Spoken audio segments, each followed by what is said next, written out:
Hello everyone, Jackie and TaylorMade Fly Fish. After the last video about the new range of salmon lines I've designed, I've had a lot of emails asking if there's a floating version. And today I'm going to show you the floating line which I've designed for switch rods.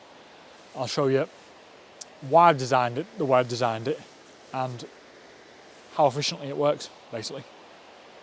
Head length between 34 and 36 foot, depending on weight.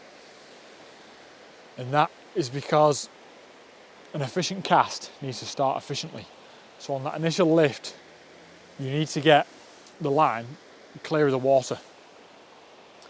If you don't do that, you've already created problems for the rest of the cast.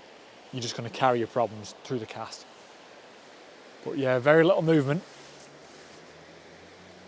It's very efficiently turning over and presenting a fly.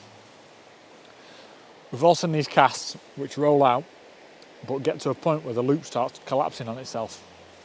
And to get around that, the design in this, I've added compound tapers, which are tapers within tapers.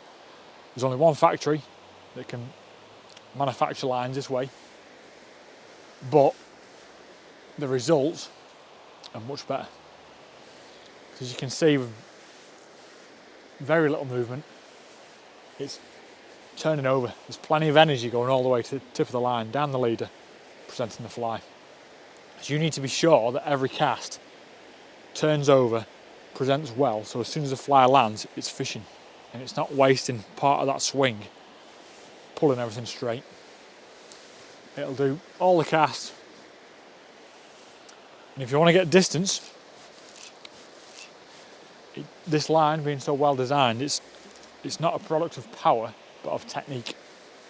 You can just lift, sweep, anchor, cast. And I've just shot about 20-25 feet of line, but very easily. We don't need to be making it hard. The more effort you've got to put into the casting, then the harder the fishing, which we don't want. But yeah, it's very little movements, and out it goes. Everything's got to be under control. It'll even snap T-cast, but I would not recommend doing those style of casts with a floating line. The situations where you'd fish a floating line is warm days when the river levels are low and clear. And if you start doing all that, you'll be scaring fish, which you don't want to do, because you will not catch anything. If a fish knows you're there, it will not take. But yeah, very, very efficient. Another quick tip where I see people going wrong is when they lift the line, sweep round to an anchor, you want it to be close to you. A lot of people anchor too far away. And what that does is, when you apply power and deliver the cast, it spirals out like a corkscrew, often catching the line again, creating a tailing loop, which you don't want. It's hard to see three-dimensionally, but yeah, it's inefficient. The closer the anchor and the straighter the delivery, the more efficient the cast. But yeah, very little effort. It's a very easy casting line. And to get distance, just lift, sweep, anchor, cast. High rod stop will create a tight loop and more control. What I often do is I'll cast and then mend the line before it lands, so I'm not splashing line on the surface where there could potentially be resting fish. But yeah, very efficient. And being on a zero stretch core, depending on the size and weight of fly that you're using, you can even feel the fly turning over. Ding. So I know then that it's a good cast. And if I don't catch, it's because of a natural thing, not because poor technique.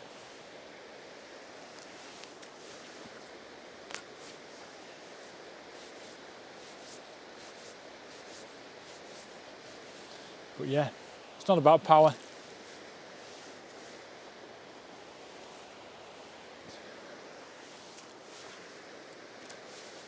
It's about technique.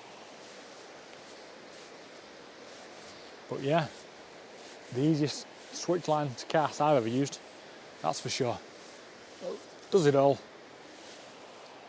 Even in a bit of a nasty upstream wind, it was very much in control and efficient. Every time. The easier the casting, the better the fishing. But yeah, it is simple as that. It delivers well every time. But more importantly, it's easy. And it involves very little movements. So you're fishing all day, you don't feel tired, you don't feel fatigue. As you can see, if that line clears the surface easy, the cast is easy.